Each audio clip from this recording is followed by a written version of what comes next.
Bob, thanks for coming around again today. Glad to be here.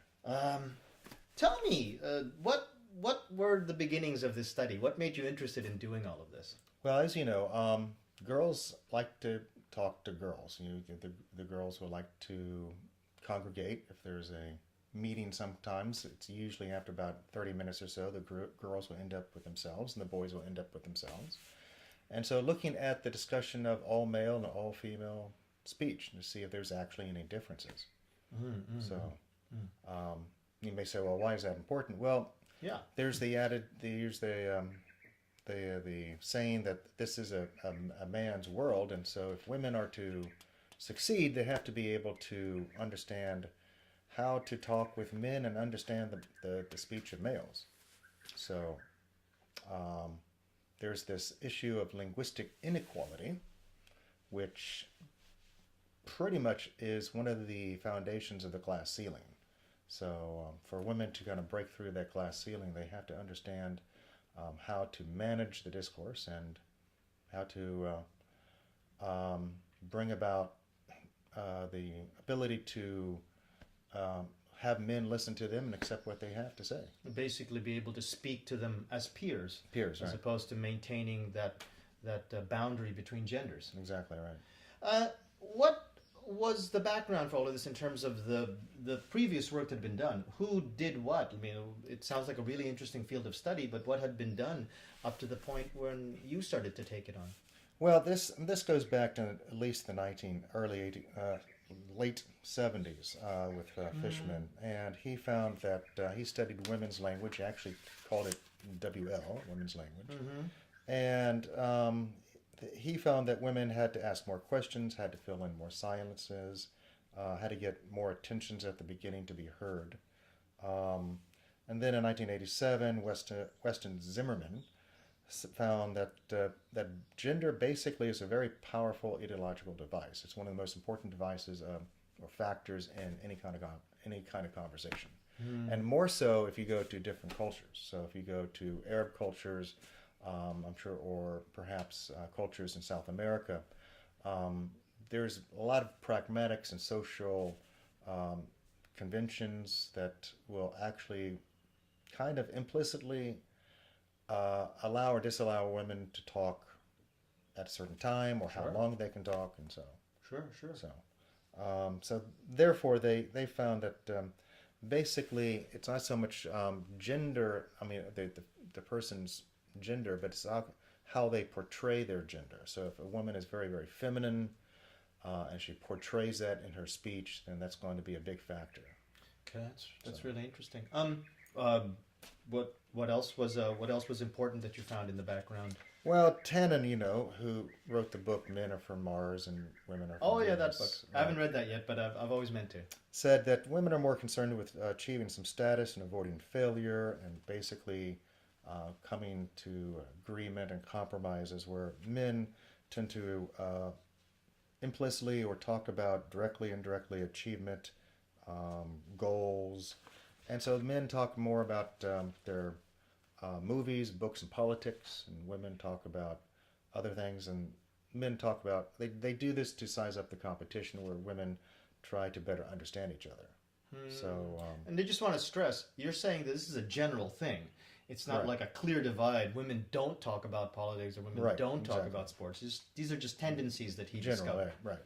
So, I mean, some of this has been, of course, contested and reviewed and remarked upon endlessly. But one of the things that came through was that there was this basically a few theories that said that there was a deficit theory, that basically women were not able to compete with men because of perhaps social conventions. So that was one of the issues. And also there was the idea of difference theory, that women were simply different. And so therefore they had female register, there were powerless language, differential language. And so there was this idea that women's speech is basically more polite than men.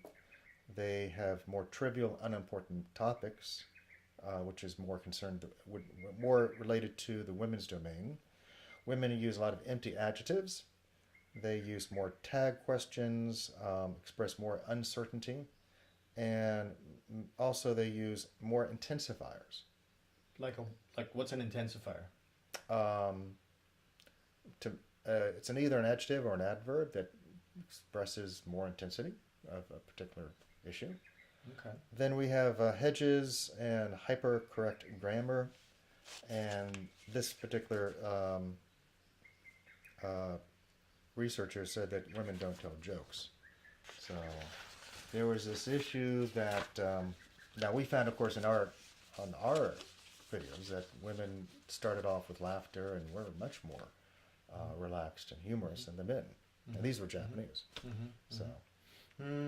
So I mean, the review literature spent a lot of time in really trying to say, okay, the women's speech is like this, men's speech is like this, and these are different theories for explaining that. There was also the idea of dominance theory. You mentioned what was it? Deficit and difference theory, dominance theory. What is that? Dominance theory is about how men are in positions of power throughout the world, and so when women talk to men, they're going to be a little bit more cautious of this power, and in doing so, they will change their speech. So they're going to be a little bit more polite. The request will be much more indirect. They're not going to be a little bit softer edged in their tone. So Sounds like some really interesting stuff that you can really sink your teeth into for research. This particular study, this particular body of research, what were the parameters? What were the rationales? And tell us about the particular work that you were doing in this case. Well, the independent variables that we looked at was that they had to have a TOEIC score or a TOEFL score, a standardized test we split. We looked at all the standardized tests, and we looked at basically a cutoff in the middle. And we took the lower proficiency students for this particular study.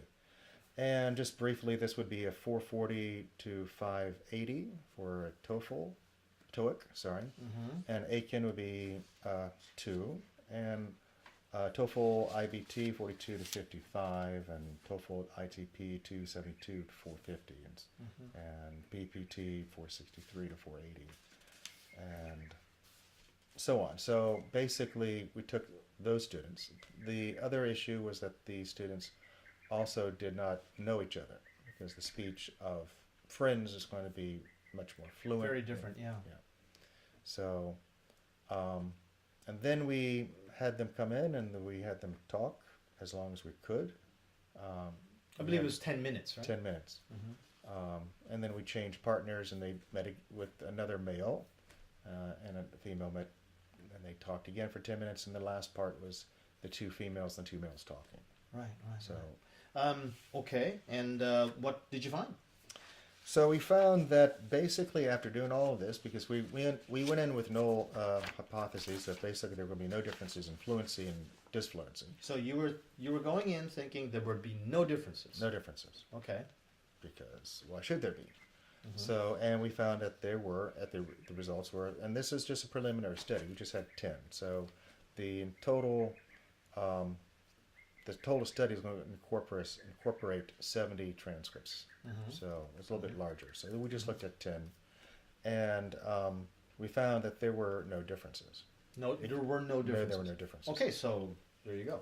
So, but there was a significant difference in crosstalk pausing. So the women had much more pausing between the speakers. So when the females got together, there was more crosstalk pausing. Right. Okay. And the males had very little, maybe 3 seconds or so, for average. And then also we found that the men did talk longer. They talked about almost 16% more than the women. In any situation? In any situation. They always talked longer? They always talked longer. Interesting. And the women tend to talk faster, about 7.5% faster, and had fewer meaningless syllables. So in other words, they had fewer repetitions, fewer words that they garbled up. They were more specific in what they wanted to say. Right. If I might hazard to say so, they wanted to say it faster, to basically get off the speaking stage Right. as quickly as they could. They wanted to respond, but they didn't want to respond for a long time, and they wanted to make sure they did it correctly. Well, they thought, they definitely thought things through. Right. They were a bit more careful. That's interesting. Okay. But the men were just blah, Yeah, blah, just- blah, blah. Which people will say about me. Right. Right. Well, we can probably relate to a lot of this, and so one of the basic conclusions of the study was that we walked out realizing that in this like one graphic that we can show, perhaps, that the speaking time, the articulation rate didn't differ, the speaking rate wasn't so much different, micropauses, very little differences. The mean length runs, mean length of pauses, somewhat different. I mean, there was 7.3 seconds for the females and 3.9 seconds for the males. Wow. It's like about a 40% difference right. already. And as I was saying about crosstalk pausing, 76.8 seconds for the females and 5.2 for the males. Those are dysfluency figures that you're These mentioning? are acoustic dysfluency figures. There's acoustic dysfluency, okay. And for syntactic dysfluency, Yeah. we the looked other at side of abandoned dysfluency. sentences and retracing, repetition, and average mean length runs. Repetition, there was 6.8 for the females and 28.8 for the males. Really? So, yeah, Huge difference. huge difference. Hmm. But so when you look at all the factors and variables for syntactic dysfluency, and you average everything together, it comes out as not significant. Really? Yeah, but for a particular variable like repetition, is a little bit significant, or crosstalk pausing. But in the end, once you mash it all up together, Right, it's not significant. it's not significant. Okay. Okay. Number of words, men had 434 and women had 370. Meaningless syllables, men had 61.6 and women had 22.8. So Okay, well, now that's significant. That's Yeah. That's almost three times. 3 times, yeah. You know. No. It's more like 2 times. Sorry. Yeah. Okay. You have to kind of think about how the women interacted, and how that was a little bit different from the men. And as we have seen from the videos, some of the women were much more relaxed, the men much more serious. So, What were your basic conclusions after all is said and done? The hypothesis was that there would be no difference, but you saw differences. So beyond that, what were your conclusions for the study? well, the conclusions were, I mean, we also looked at question types, and to look at how do they actually interact, and we found that the males asked about 95 questions as compared to the females, which asked 121. So as I remember the review of literature, we found that the women were supposed to ask more tag questions, but in this study they asked 0, where the men asked 5. But in confirmatory questions, where they were confirming information, maybe repeating a word or repeating a phrase, the women were 22 and the men had 10. So do questions 30, men 17. So women tended to confirm what they were hearing. Yes. They were expressing a degree of doubt about what they heard, enough so that they wanted to confirm it Right. with a secondary question. So very careful. Very careful. So, so in terms of what does this all mean? We also looked at pausing, and correct pausing and incorrect pausing, and we found that again for the males, correct pausing was only 8, incorrect pausing 43, whereas for the females, correct pausing 29, incorrect pausing 16. So again, even with the pausing and making sure that their fluency was correct, the women did better. That's interesting. In terms of how they interacted, how the men interacted versus the women, what did you discover? Well, like I was saying, that they were a bit more, the men were a bit more serious. They talked a little bit longer. The women talked faster, ended their conversations faster, and were much more relaxed.